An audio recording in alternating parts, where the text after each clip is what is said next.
Mesdames et messieurs, bonsoir et merci de votre fidélité à Télé. C'est avec un grand plaisir que je vous retrouve dans le cadre de cette émission, le journal de la rédaction. Le journal de la rédaction va ce soir plancher sur 3 sujets d'actualité. Il s'agit essentiellement de cette sortie médiatique encore du président rwandais qui fait injure à la République. Comment réagir à ces propos qui n'honorent pas la République démocratique du Congo, mais pendant ce temps, il y a aussi Kampala qui visiblement se trouve au pied du mur, il n'y a pas de solution. Et déjà, on pense à une alternative. Et là, le président du Congo-Brazzaville serait en train de travailler dans ce sens-là pour réunir les Congolais afin de trouver un consensus sur la situation du pays. Et en deuxième lieu, on va parler de la fraude minière. Il semble que le boom minier qui s'observe actuellement dans la République ne va pas dans le sens de retrouver ou d'améliorer le vécu quotidien du peuple congolais. Le chef de l'État l'ayant compris, a convoqué une réunion, un forum qui a réuni beaucoup d'experts au courant de la semaine à Lubumbashi pour pouvoir décider de mettre fin à la fraude dans les secteurs miniers et probablement permettre à ces secteurs de contribuer au trésor public. Enfin, cette question d'actualité, l'élimination des léopards en Afrique du Sud à la CAN, c'est de manière, c'était sans surprise parce que tout le monde le disait, que les léopards sont allés sans préparation, l'équipe a été éliminée. Est-ce que c'est le moment d'établir maintenant les responsabilités? Voilà 3 questions qui vont faire le menu de cette émission qui reçoit pour vous ce soir Harold Bellarmé Badibanga de RTGA Télévision. Bonsoir Harold. Bonsoir Charlie. Alors à ce côté, bienvenue Mariba Koumania du groupe de presse Les Potentiels, du groupe Mediaset. Bonsoir, bienvenue. Bonsoir Charlie. Voilà, de l'autre côté, nous avons Moïse Moussangana du journal Nouvel Élan. Bonsoir Moïse. Bonsoir Charlie. Alors au fin fond, nous avons Joachim Diana du journal La Colombe. Bonsoir. Bonsoir. Voilà, bonsoir à vous tous. Bienvenue, on attaque avec vous. Kampala d'abord, tout le monde disait que c'était un sommet ou des assises de trop. Finalement, les 2 parties, jusqu'au moment où nous parlons, ne sont plus à mesure pratiquement de trouver un accord pour terminer ces travaux. Nous avions tort de voir juste avant, en disant que Kampala, toutes les rencontres de Kampala, toutes les rencontres sous la férule de la CIRGEL, c'était des distractions pures et simples. Heureusement, aujourd'hui, tout le monde a compris, dans le tard, on a perdu du temps et de l'énergie, l'argent de la République, pour servir les causes qui ne sont pas celles de la République, les causes rwandaises, ougandaises et les causes du M23. Donc aujourd'hui que tout le monde s'est rendu à l'évidence, les rencontres de Kampala, c'était un passe-temps inimaginable, une distraction inimaginable. Même la MP vient de comprendre et de demander à ses délégués de rentrer parce que Kampala ne produira rien et Kampala, je vous le confirme, ne produirait rien de conséquent pour rétablir la paix en République démocratique du Congo dans sa partie orientale. Maintenant, est-ce qu'il faut aller à Brazzaville? Je me pose encore la question. Les Congolais, le président de la République nous a dit, quand un chef de l'État parle, moi je prends ça très au sérieux, le chef de l'État nous a dit, en début d'année, il va organiser un cadre de concertation. On l'attend, début d'année pour moi, c'est peut-être le mois de janvier. Le président nous avait donné l'impression de quelqu'un qui était déterminé à aller très vite en besogne. Mais là, le mois de janvier, c'est terminé. Nous entamons le mois de février. Peut-être que pour le chef de l'État, le début de l'année, c'est le premier trimestre. Et il attendrait encore. Et là encore, je le dis, il faut combien de déplacés? Il faut combien de morts pour que les Congolais puissent se retrouver et parler de leur pays? Quand je dis Congolais, ce n'est pas pour parler de partage équitable et équilibré du pouvoir, non. Pour parler de leur pays, discuter sur des questions qui touchent à leur pays. Quand on veut aller à Kampala, on prend vite les avions, on court pour y aller, mais pour se parler à l'interne, on n'a pas de temps, très bien. On ne dispose pas de temps. Très bien, bienvenue. Alors, je crois que vous allez réagir. Kampala ou Brazzaville, il y en a qui disent ça ne va pas nous amener à une solution. Mais aujourd'hui, le dialogue à Kampala, c'est pratiquement un dialogue de sourds parce que les 2 parties ne sont pas, malgré l'intervention du président ougandais Yoweri Museveni, arrivés à un accord. Oui, mais écoutez, lorsque nous parlons de ce problème, souvent nous nous emballons pour rien. J'apprends par exemple ici de Bienvenue qu'il suffirait que le chef de l'État convoque un dialogue aussi à Kinshasa pour que la guerre à l'Est cesse. Cette corrélation-là, on ne l'a jamais démontré. Que ici à Kinshasa, les commanditaires de la rébellion de M23 se trouveraient ici. Il suffit de parler avec eux pour que la situation à l'Est, que les gens qui sont en déplacement reviennent, tout ça. Mais vraiment, est-ce que pour nous dire ça, il faut attendre le dialogue pour nous dire non, voilà un tel, nous connaissons la clé, nous savons un pouvoir sur le M23 si nous parlons. Voilà. Mais par contre, peut-être le gouvernement s'est trompé en croyant que le M23 est manipulé par le Rwanda et que le Rwanda, nous n'avons pas un dialogue à faire avec le Rwanda, mais le dialogue avec le Rwanda, nous pouvons le faire que dans les organisations internationales. Et voilà pourquoi on va à Sirgel, on va partout là, parce que c'est là où on peut convoquer le Rwanda. Le dialogue qui aura lieu ici, on va y appeler le Rwanda comment? Ou on accepte que c'est le Rwanda qui est le commanditaire de la guerre à l'Est, qui met le feu à l'Est, ou alors qu'on nous dise que les véritables pyromanes sont ici, chez nous, et qu'on dialogue avec eux.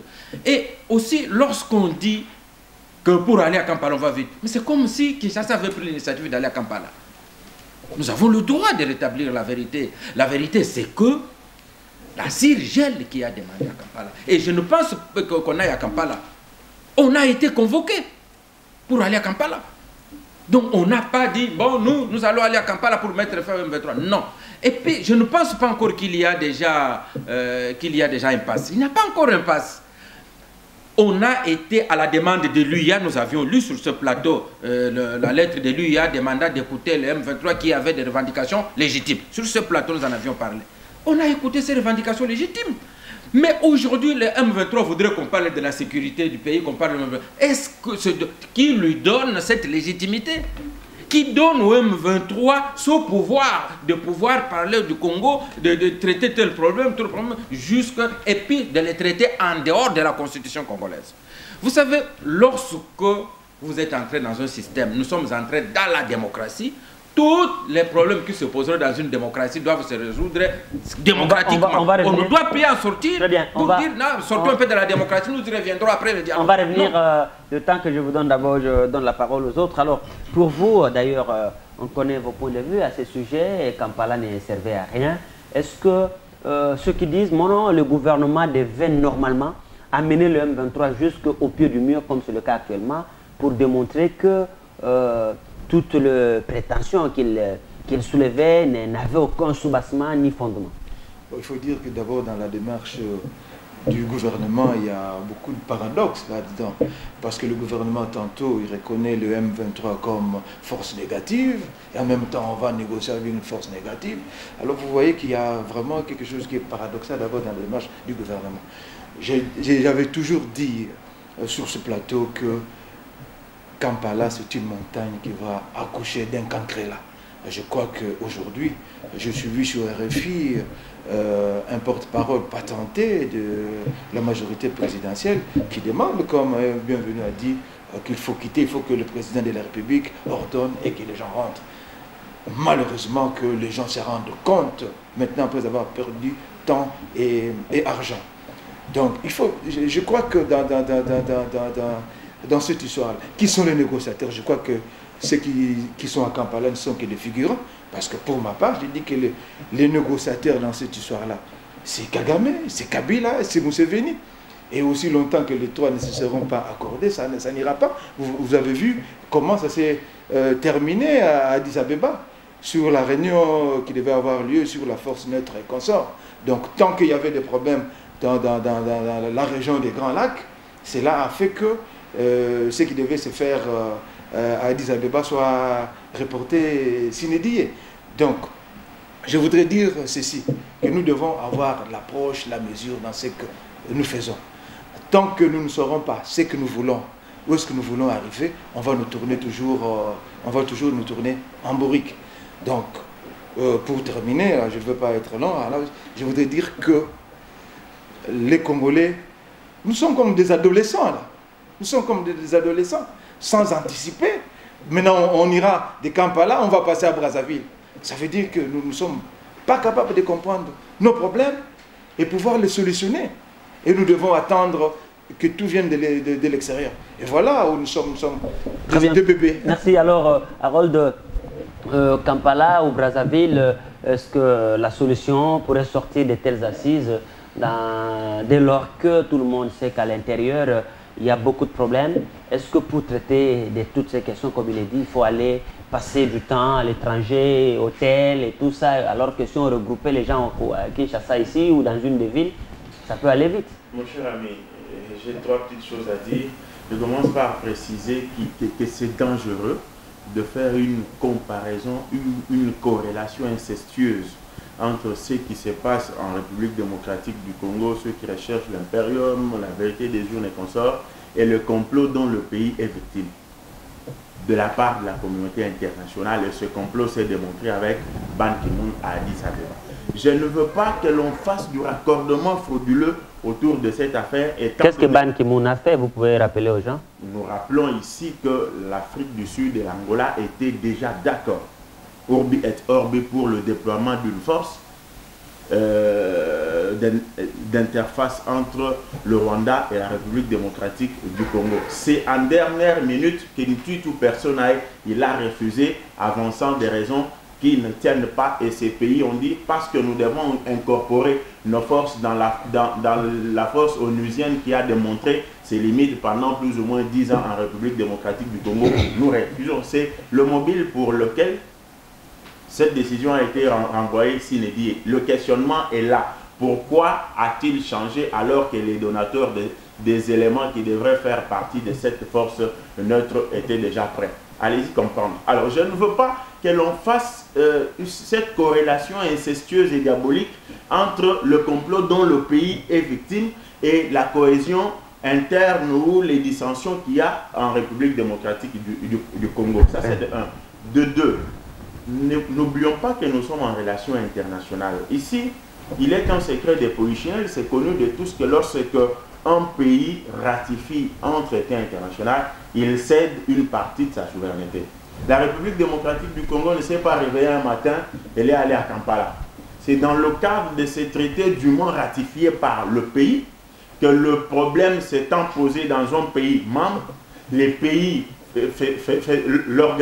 l'organisation transnationale et ou internationale qui incorpore aussi la RDC, a décidé d'autorité que tous les pays concernés par ce conflit-là doivent se retrouver à Kampala. Kampala, pas désigné comme un pays de forfaiture, mais pays ayant un exercice, la présidence de la CIRGL. Pourquoi on doit se leurrer comme si c'est de la volonté de la République démocratique du Congo qu'elle est allée à Kampala négocier avec ces gens? Je te dis, mon cher ami, si la République démocratique du Congo... Mais on ne refuse pas, Harold, on ne refuse pas les pommes sécolées. Les gens disaient le format lui-même et les contenus étaient flous. Aller négocier à Kampala, on devait négocier quoi? On ne refuse pas Kampala d'emblée, mais on devait négocier quoi? Avec qui? Parce que le M23 est considéré comme une force négative. Je réponds à cette question en disant que si la République démocratique du Congo n'y allait pas, ceux qui condamnent son départ à Kampala aujourd'hui auraient dit c'est la complicité de Kabila, il ne veut pas qu'on aille négocier là-bas pour que la guerre continue à l'Est. Le gouvernement a mieux fait d'y aller pour vider le mobile du M23, oui. Et aujourd'hui on continue à condamner sans raison. Alors, par rapport à votre question, aller à Kampala, négocier quoi? Renégocier les accords du 23 mars, point. Mais parce que nous l'avons dit, le M23, non seulement il est allé à ces négociations à son corps défendant, étant donné qu'il ne savait pas ce qu'il cherchait au vrai sens du mot, mais aussi parce qu'il s'est retiré de la ville de Goma à son corps défendant, ce qui prouve la suprématie diplomatique de la République démocratique du Congo. Le M23 a compris que si nous nous limitons à la renégociation des accords du 23 mars, nous serons d'office perdants étant donné que nous n'avons pas de raison valable pour faire de la guerre à l'Est. Voilà pourquoi tout le monde l'a décrié ici, même ceux qui semblent appuyer le M23 ici. Merci. Il y a eu versatilité et changement de cahier de charge de temps à autre du côté du M23. Merci Harold. Je crois que... Je finis par là, oui, en disant, nous n'avons pas le droit d'encourager la table rase que l'M23 devait faire sur la Constitution de la République, étant donné que ce sont des aventuriers et c'est connu de tous. Par rapport à Brazzaville, je fais confiance à Sassou Nguesso par rapport à son ouvrage intitulé « Parler vrai pour l'Afrique ». Le dialogue, j'entends bienvenue en train de bouger là. Je lui dis que je lui ai toujours dit en officiel, tout comme en officieux, que le dialogue est un agent pacificateur de conflits interhumains. L'aboutissement d'un dialogue dépend de son cahier de charge. Et encore que tous ces dialogues ne valent rien parce que le ton a été déjà donné par Joseph Kabila qui a dit, avec ce dialogue-là ou pas, les forces armées de la République démocratique du Congo sont en train de réformer pour que demain, une fois attaqué, on n'aille pas se plaindre auprès de telle ou telle autre organisation. Merci, merci Harold. Merci. La foudre. Je suis très content que vous soyez très optimiste comme ça et bienvenue. Aujourd'hui, nous sommes en train de parler de Kampala, de tout ce qui s'est fait dans la région des Grands Lacs. Mais voilà, le président Kagame, dont on le dit souvent ici, qu'il est en difficulté, son pays a été officiellement désigné comme parmi ceux qui soutiennent les groupes armés à l'est de la République. Mais voilà, il fait une interview, il accorde une interview à la chaîne CNN et dans laquelle il dit que le problème de la région des Grands Lacs, c'est la République démocratique du Congo. C'est l'instabilité récurrente depuis quelques années qui fait que tous les pays ont peur qu'à partir de la République démocratique du Congo, des groupes armés se forment pour déstabiliser leurs États respectifs. Est-ce que cette analyse tient la route? Ça serait venu de quelqu'un d'autre, je ne vais pas revenir, c'est des choses que j'ai entendues ici pour ne pas perdre de temps. Ça serait venu de quelqu'un d'autre, je n'aurais pas bronché, mais que ça vienne de Paul Kagame, là ça me révolte dans la mesure où il a dit des choses vraies, mais il ne lui appartenait pas à lui de dire ces choses parce que la cause de tous nos malheurs, c'est en fait en partie, en très grande partie, c'est Paul Kagame. Donc, s'il faut aborder maintenant ce que Kagame a dit. Kagame a dit que ici à Kinshasa, c'est le vide, il n'y a pas d'armée, il n'y a pas de gouvernement, il n'y a pas de vision, il n'y a pas de leadership. Je pense que tout ça, nous, on n'a pas attendu Kagame pour le dire. Nous l'avons toujours répété, nous l'avons toujours ressassé ici, que monsieur, améliorez-nous la gouvernance, améliorez le leadership, mettez-nous en place une armée. Vous voyez comment les thèses gouvernementales qui sont même défendues autour de cette table nous poussent à croire que pour nous défendre, il faut la CIGEL, il faut Sassou, il faut Kampala, alors que nous, la thèse que les patriotes congolais sont en train de défendre, c'est de dire, nous-mêmes, nous devons nous assumer. Rendez-vous compte, Charlie, Kagame a parlé. Et avant Kagame, il y avait Louise Mushikiwabo qui a parlé ici même à Kinshasa. Il a fait des leçons à l'opinion publique congolaise. Après Louise Mushikiwabo, c'est James Kabarebe qui a accordé une interview au vitriol à Colette Brackman. Qu'est-ce qu'on a eu comme réaction de Kinshasa? Kagame a parlé il y a plus de 72 ans. Silence total à Kinshasa. C'est comme si à Kinshasa, personne n'a les capacités d'homme pour affronter Kagame. Quand Kagame parle, tout le monde ici se tait. Ce qui n'est pas normal. Et ce qui donne raison, c'est qui accrédite la thèse selon laquelle ce que Kagame dit. Le ministre Mende a toujours réagi. Hein? Cette fois-ci, en tout cas, moi, j'attends toujours que quelqu'un réagisse par rapport à ce que Kagame dit. Il le fera, vaut mieux tard que jamais. Hein? En diplomatie, ces choses-là se font du tic au tac. On ne peut même pas laisser passer une seconde quand il y a de pareilles déclarations. Charlie, si on était réellement responsable et on avait réellement en main notre destin, le Rwanda au Conseil de sécurité, si on était un pays qui a encore le sang de la fierté, la première décision qu'on devait prendre, c'est suspendre notre participation aux Nations Unies. Si on était des hommes normaux, des hommes normaux, c'est parce que nous sommes dans un pays atypique. Nous sommes dans un pays où on peut même aller négocier chez l'agresseur, hein, reconnu, c'est demander à Israël d'aller négocier, je prends un exemple, à Damas. C'est de négocier à Damas ou demander aux Palestiniens d'aller négocier à Tel Aviv. Mais ce sont des choses inimaginables. mais qui se font ici chez nous, parce que il y a des gens qui sont redevables au Rwanda, redevables au régime rwandais, et qui font en sorte que, dans certaines circonstances, ils adoptent des comportements que des patriotes congolais ne peuvent pas comprendre. Merci, bienvenue. Merci. Alors, je vous vois, vous voulez réagir rapidement. Le président Museveni Kagame dit tout simplement que finalement, pour lui, la grande question qu'il faut se poser, c'est l'instabilité récurrente à la République démocratique du Congo. Il faut qu'il y ait un gouvernement responsable. Il faut qu'il y ait des institutions responsables. Un État basé sur une administration. Sans cela, la République démocratique du Congo sera toujours une menace pour tous les pays qui sont à côté, dont le Rwanda lui-même. Est-ce que ce propos s'est justifié au moment actuel? Et les Congolais, certains Congolais croisent les bras quand Kagame dit Amen. Donc c'est vrai. Mais tout Congolais, intellectuel que je suis, nous savons que plutôt c'est le Rwanda qui a été la source d'instabilité pour tous les pays de la sous-région, même de la sous-région. Vous vous souviendrez que quand les Hutus arrivent au pouvoir, les Tutsis fuient au Congo. Quand les Tutsis arrivent au pouvoir, les Tutsis fuient. Voilà le Rwanda qui, aujourd'hui, depuis que Kagame est arrivé, il n'a pas pu réunir tous les Hutus restent encore au Congo. Donc c'est le fait que le Rwanda n'a pas résolu son problème que le Congo est en difficulté. Mais vous n'allez pas renverser les choses, monsieur. Vous allez renverser aujourd'hui que c'est le Congo qui crée le problème au Rwanda, mais c'est le Rwanda à cause de son instabilité, à cause de sa dictature, de son exclusion de toute une ethnie. Toute ethnie suffit que vous appeliez Hutu, on vous appelle génocidaire, et que ces gens-là sont dans notre jungle pour causer des problèmes chez nous. Est-ce qu'un Congolais normal peut renverser les choses facilement quand Kagame les renverse? Tout le monde sait que c'est le Rwanda qui a causé des problèmes au Congo.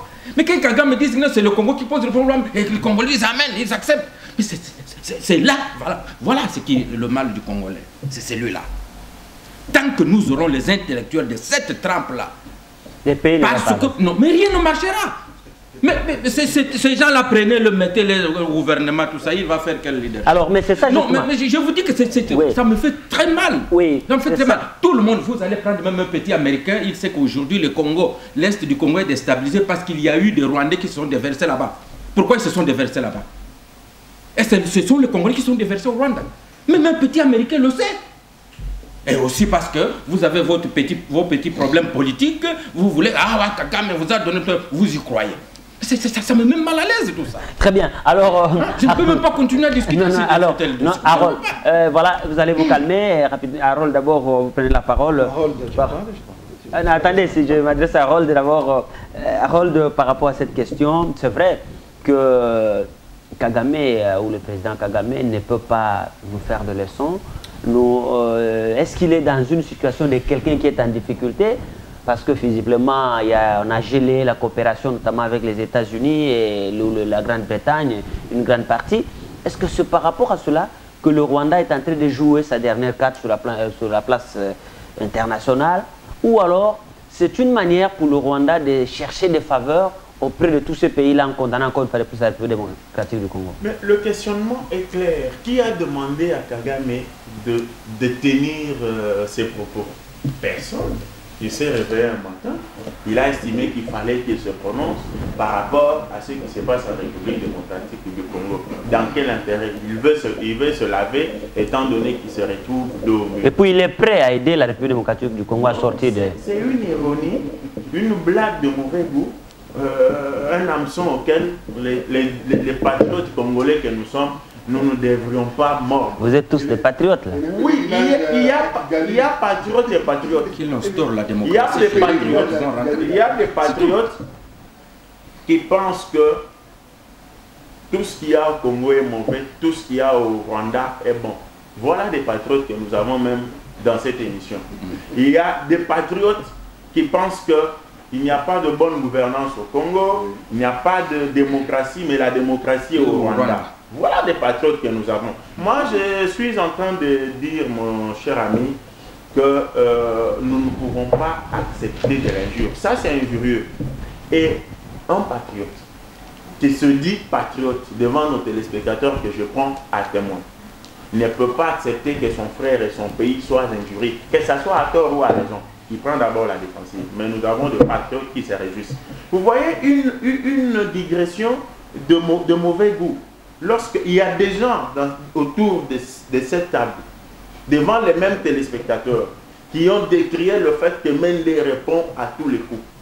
Et moi, je disais, c'est bon pour le pays. Aujourd'hui, que Mende a peut-être pensé qu'il faut, avant de réagir, il faut réunir tous les éléments avant de réagir en faveur de la République. Ces gens-là condamnent encore Mende qui n'a pas réagi tôt. À nos téléspectateurs de nous juger. Il y en a un même qui disait il a manqué les droits de se taire. Il est ici sur ce plateau. Moi, je pense que la politique internationale a ses enjeux et a ses réalités. Et Kagame n'est pas un bébé pour se réveiller un matin.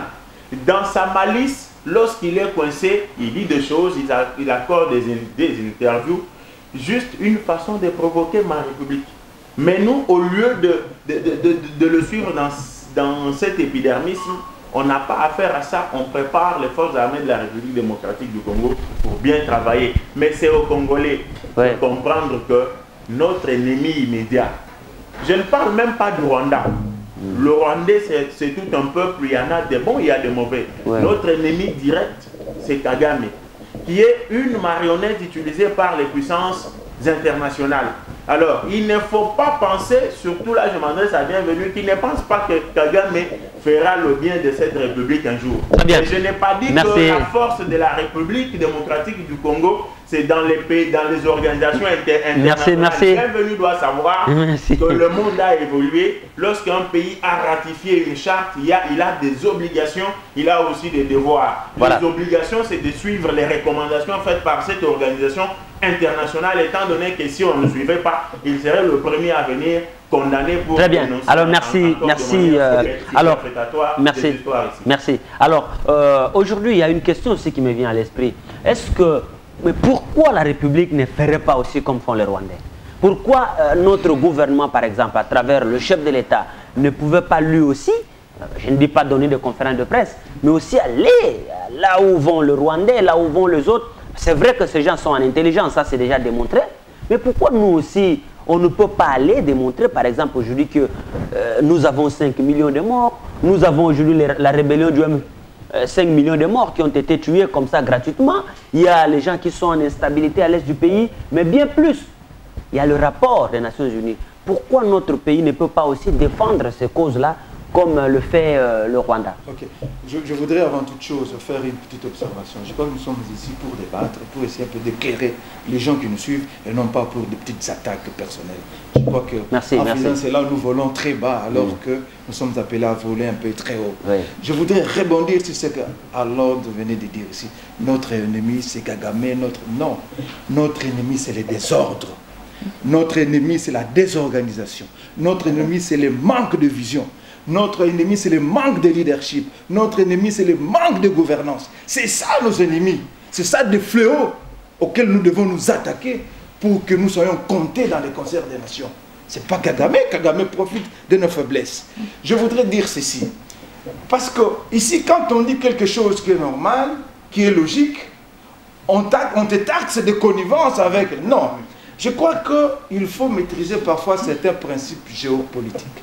Yves Lacoste, qui est le père de la géopolitique française, dit ceci, qu'un pays, c'est comme un organisme humain.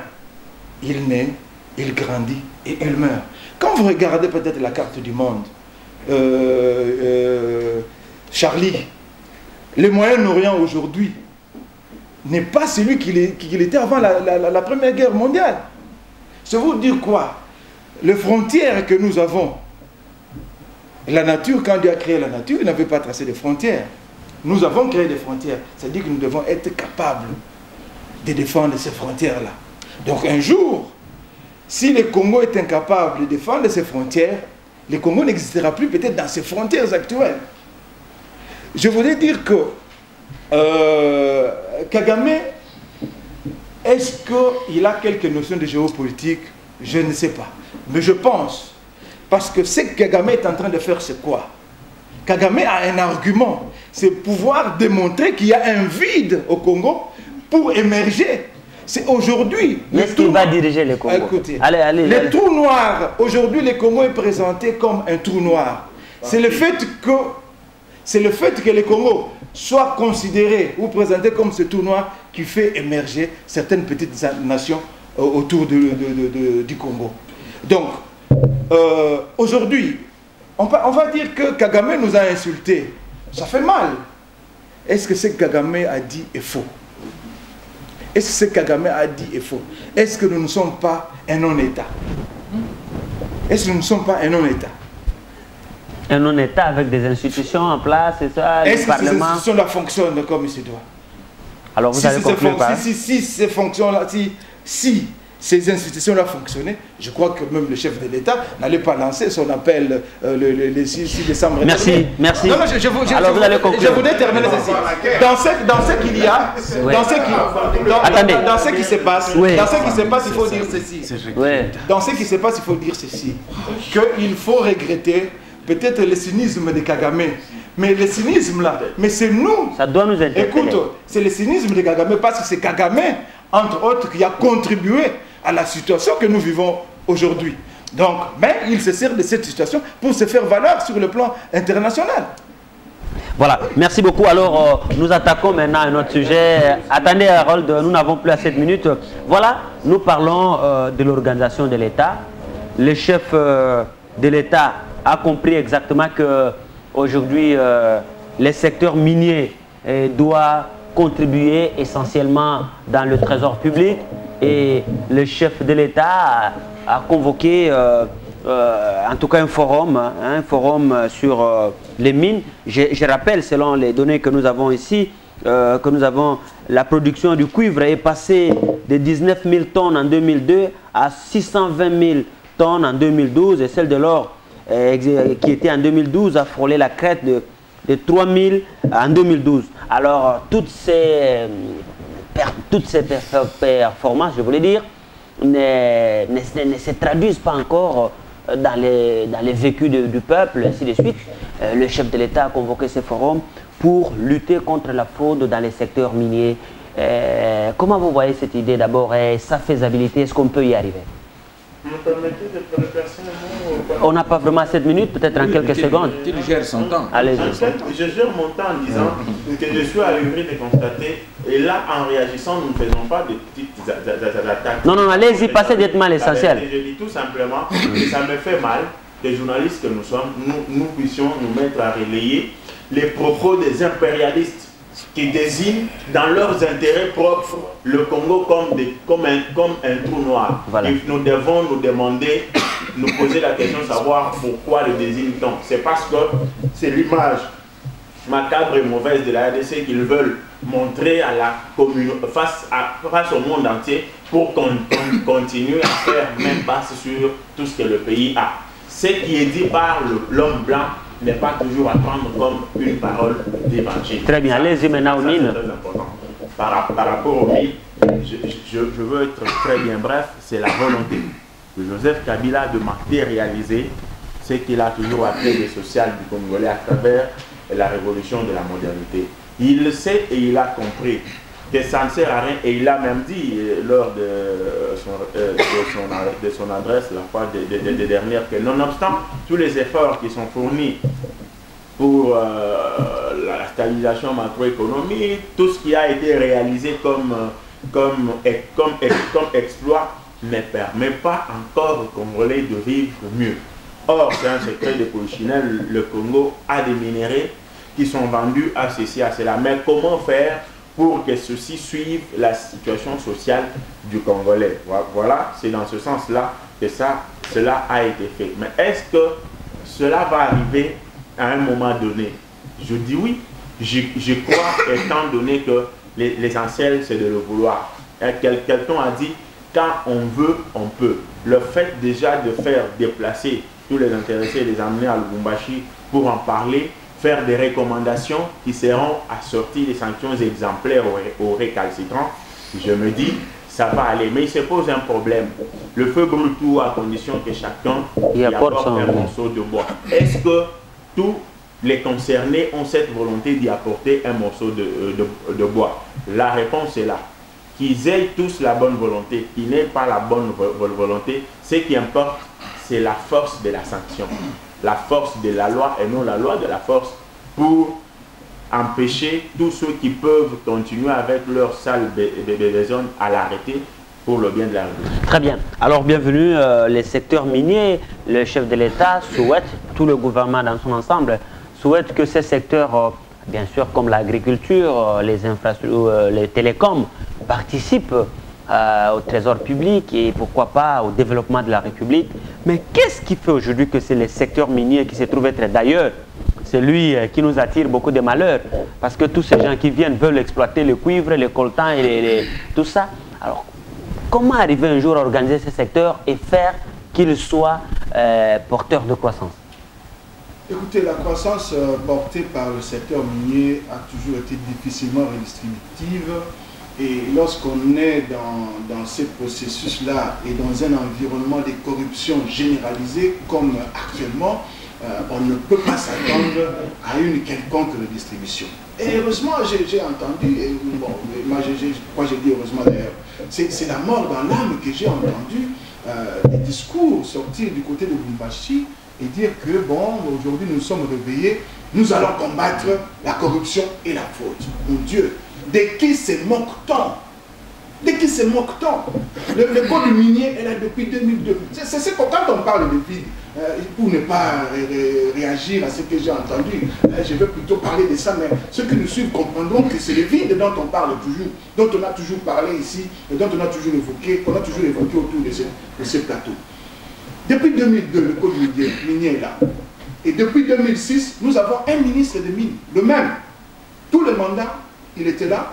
Jusqu'aujourd'hui, il est encore là. Et il vient nous dire, il se réveille, je crois, 6 ans ou 7 ans après, pour constater qu'il y a la corruption, qu'il y a la fraude. Mais qui signe les contrats miniers? Ce n'est ni moi, ni Harold, ni Diana. C'est le ministre, avec les technostructures de l'État.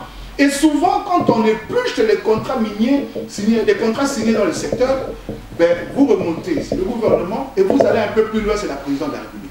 Vous vous rendez compte, s'il faut maintenant combattre la fraude, il ne faut même pas aller chercher loin. Il ne faut même pas tenir un forum à Lubumbashi. Les acteurs sont bien identifiés. Ils ne sont même pas plus d'une centaine. On peut bien les suivre et bien les contrôler. C'est la volonté d'organiser des secteurs. N'existant pas, cette volonté de la prédation ici à l'interne étant telle qu'on ne peut pas s'attendre à une redistribution quelconque du côté du secteur minier. Que l'on commence, s'il faut que l'on commence à sanctionner aujourd'hui. Il y a les dossiers PEG, le PEG 2 qui a chaviré parce qu'on n'a pas publié certains contrats. Qui a été sanctionné? Personne. Il faut arrêter la mascarade, il faut arrêter la distraction. Il y a des régulations graves qui ont été faites.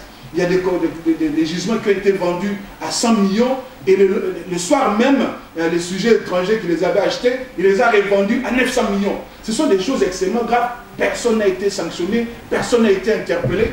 Qu'on arrête la distraction. Parce merci, bienvenue. Merci. Alors, la fraude dans les secteurs miniers, c'est vrai, il n'est pas toujours trop tard pour bien faire. Maintenant qu'on se ressaisit, on veut vraiment aider le gouvernement à renflouer ses caisses à partir du secteur minier et mettre un peu de l'ordre dans ce secteur-là. Est-ce possible? Oui, mais je commençais par dire que c'est la preuve que la RDC n'est pas un trou noir. Voilà. Que la RDC, il y a des gens qui s'évaluent.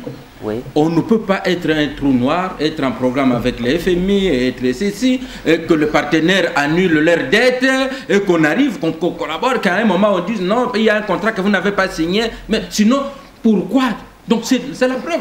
Nos petites idées politiques n'influenceront jamais rien. Les aveugles ne voient pas, mais il y a des voyants qui refusent de voir parce qu'ils ont le petit... Et lorsqu'on attaque ces idées-là, ce ne sont pas des attaques personnelles, on attaque ces idées-là. Voilà. Vous ne pouvez pas dire que notre ennemi, c'est le désordre. Mais nous, l'ennemi sur ce plateau que nous combattons, ce sont des fausses idées.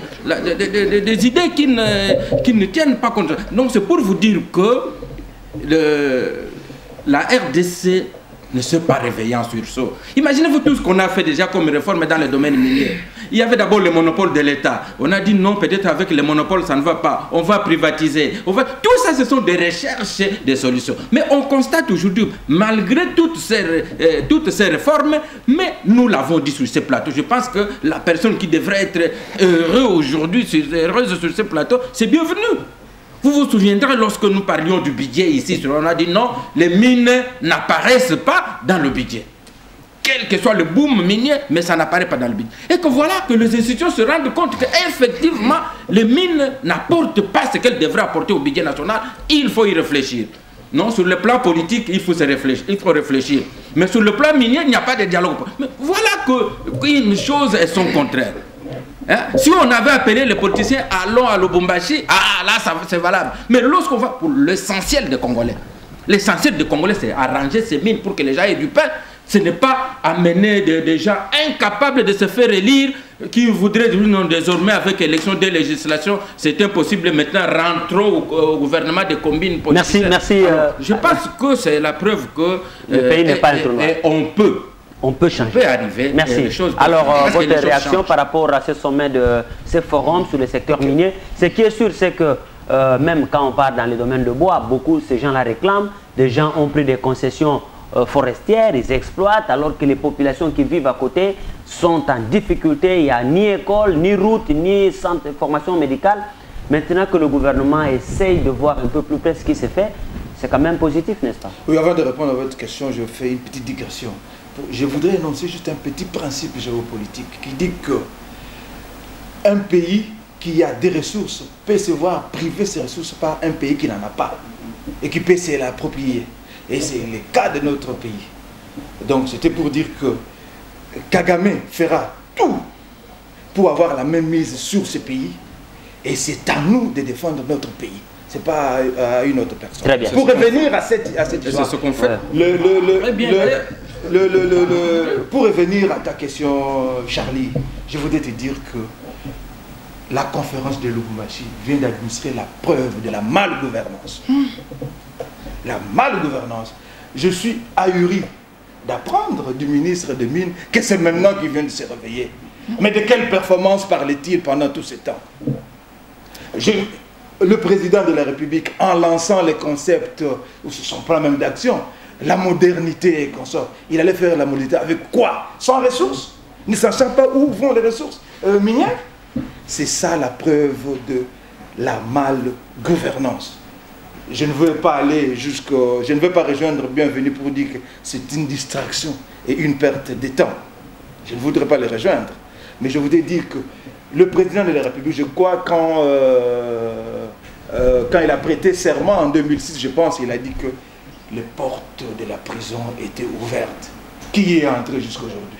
Parce qu'on dit que les mines ont connu un boom, mais l'argent n'est pas entré dans les caisses de l'État. Mais cet argent est parti où? Cet argent est parti où? Donc, on n'a ni inspecteur des finances, on n'a ni la justice, on n'a ni la Cour des comptes, rien du tout, rien ne fonctionne dans ce pays.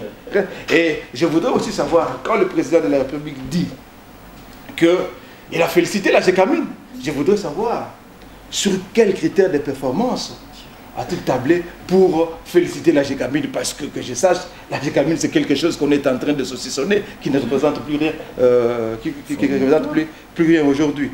Donc, je voudrais dire que si, au moins aujourd'hui, on a pris la mesure de la situation que nous connaissons, on a pris que on a pris la mesure où on s'est rendu compte que la gouvernance, c'est aussi publier le contrat minier pour lequel nous sommes aujourd'hui en rupture avec le FMI dans le cadre du PEC 2, je crois que le pays avancerait. Mais si c'est pour distraire l'opinion, pour faire une divagation, une mascarade, je crois que les paroles pareilles, nous les avons entendues, nous entendons. Merci beaucoup. En tout cas, nous n'avons plus assez de minutes à hold.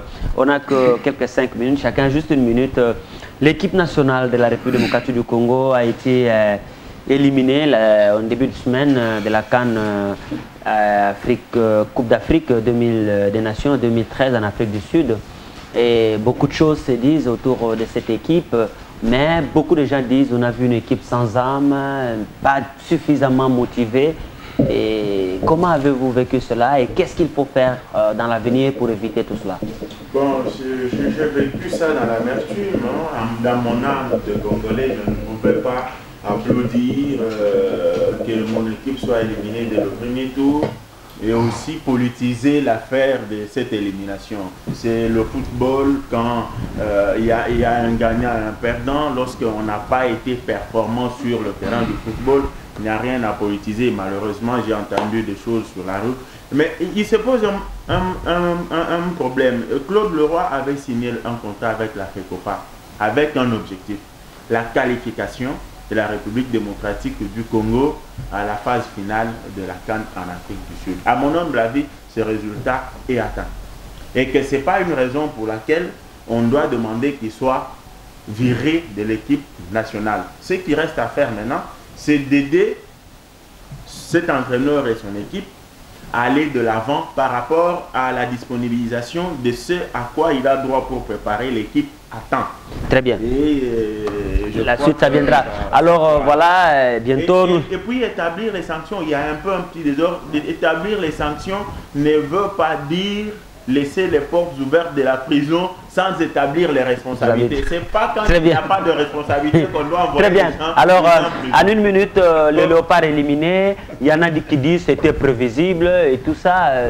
Mais les léopards sont à l'image du pays. Est-ce que le pays va? Le pays ne va pas.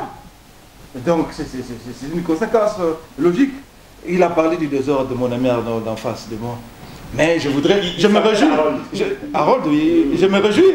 Parce qu'encore une fois, il appuie ce que j'ai dit, que nous sommes champions dans l'ordre du désordre. Dans l'ordre du désordre. Est-ce que je me sais dire ce que je pas dit. Ça, c'est écoutez, allez-y, allez-y. Oui, attendez, nous n'avons plus de minutes, allez-y. Quand est-ce qu'on a recruté ce joueur? C'est pas la volette, là. Chaque fois, les primes et qu'on sort, il faut qu'il y ait une pression et qu'on sort. C'est-à-dire qu'il n'y a pas une organisation au départ. Quand il n'y a pas une organisation au départ, il ne peut pas y avoir de victoire. Donc ça, il faut qu'on se le dise. Donc, aussi longtemps qu'il n'y aura pas d'organisation, le léopard ne connaîtront pas de victoire. Très bien. Alors, ça fait mal, l'équipe nationale a été éliminée, mais elle s'en va quand même à une compétition comme celle-là, sans livrer de matchs d'entraînement, de matchs de préparation, comme on dit, il n'y en avait pas. L'équipe a été préparée un peu, comme il est dit, à la hâte, malgré beaucoup de moyens que le gouvernement a débloqués, ça il faut le dire aussi, pour permettre à cette équipe d'aller loin. Oui, la Chine est devenue la deuxième économie du monde, ce qui est une performance. La Chine n'est pas à la Coupe du Monde ni à la Coupe d'Asie. Les États-Unis d'Amérique, eux-mêmes, la plus grande puissance du monde, les États-Unis n'ont jamais été champions du monde. Donc, lorsque nous prenons l'Afrique... C'est normal, oui. Oui, lorsque nous prenons l'Afrique où on loue les performances de l'Angola. L'Angola a été éliminé avec nous au premier tour. C'est aussi à l'image du pays. Nous avons le Maroc, nous avons l'Algérie. Tous ces pays qui ont été éliminés, c'est à l'image du pays. Donc c'est pourquoi je dis la caricature a aussi ses limites. Pour revenir maintenant en ce qui concerne le football, nous avons un vrai problème de joueurs. C'est-à-dire quoi? Techniquement, notre staff technique n'a pas tenu compte des équipes avec lesquelles nous allions jouer. Nous avons une équipe comme l'équipe, parce qu'en fait l'élimination de la RDC, c'est déjà au niveau du Niger. C'était l'équipe la plus faible qui ne joue pas au football, et l'entraîneur devrait savoir que cette équipe-là ne va pas jouer, elle court, kiboudi, comme disent les Kinois, et cette équipe-là, il faut jouer dans son camp, pour qu'il commette des fautes, qu'il y ait des pénalités. Donc c'est là où il y a mal. On nous a aligné la même équipe, avec le même jeu devant une équipe qui joue bien au football. Vous avez vu que les léopards ont bien joué lorsqu'ils ont joué avec une équipe qui joue au football, comme le Ghana. Là, et réellement, vous avez trouvé que ce sont deux footballs. Mais contre le Niger, non, ça ce n'était pas le football. Il fallait que l'entraîneur s'adapte. Et là, il fallait des joueurs comme Moulemo, des gens costauds qui peuvent courir et bousculer. Vous n'allez pas mettre les poutous pour faire le football avec une équipe qui ne joue pas au football. Je crois que prochainement, il faut changer. Bienvenue en une minute l'élimination des léopards parce qu'on va finir par là. Écoutez Charlie, on a mis des moyens. Moi j'ai appris que c'était $1 million la veille. C'est après la pression des joueurs. Comment est-ce qu'on peut s'attendre? Oui, les joueurs, ils ont même refusé de s'entraîner à l'Afrique du Sud parce qu'ils n'avaient pas encore reçu leur prix. Bienvenue, vous avez vu le match. Attendez, on a vu le match contre les Niger. Contre les Niger. Mbokani a manqué de buts devant les buts vides là. Il y avait rien. Charlie, l'équipe là a joué sans âme. Ouais. Il n'y avait pas d'âme, l'équipe n'avait pas d'âme. Simplement parce qu'il n'y avait pas de cohésion, il n'y avait pas la sérénité voulue avant la compétition. C'est la conséquence de cette impréparation, une préparation qui s'est faite à la va-vite, et une préparation qui s'est faite sur fond de pression. C'est ça la conséquence. Donc on ne peut pas parler de politisation. Le moyen qui met le moyen de position de l'équipe, c'est le gouvernement. Quand on dit ça, ce n'est pas la politisation. Merci, bienvenue. Et aussi, le moment est venu pour tirer les leçons, que le roi, il doit tirer les conséquences de ces résultats. Et si vous voyez les joueurs que le roi a recrutés, ce sont ceux-là même qu'Otis Ngoma avait recrutés. Hein, je pense que cette affaire, ce complexe de l'occidental doit s'arrêter et donner la responsabilité à un compatriote comme Otis Ngoma. Il pourra peut-être nous apporter. Très bien, merci, bienvenue à Claude Leroy. Il faut signaler qu'il y a la Coupe du Monde dont les éliminatoires débutent déjà au mois de mars ici. Ce n'est plus le temps de se leurrer sur cette question. Il faut revenir préparer l'équipe pour la qualifier probablement pour la Coupe du Monde qui va se jouer l'année prochaine. Merci à vous tous pour toutes ces analyses et à tous ceux qui nous ont suivis.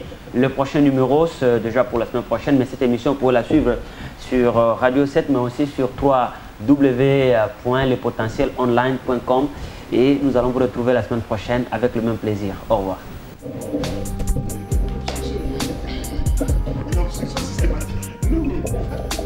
Par manque d'arguments, vous avez fait de l'obstruction.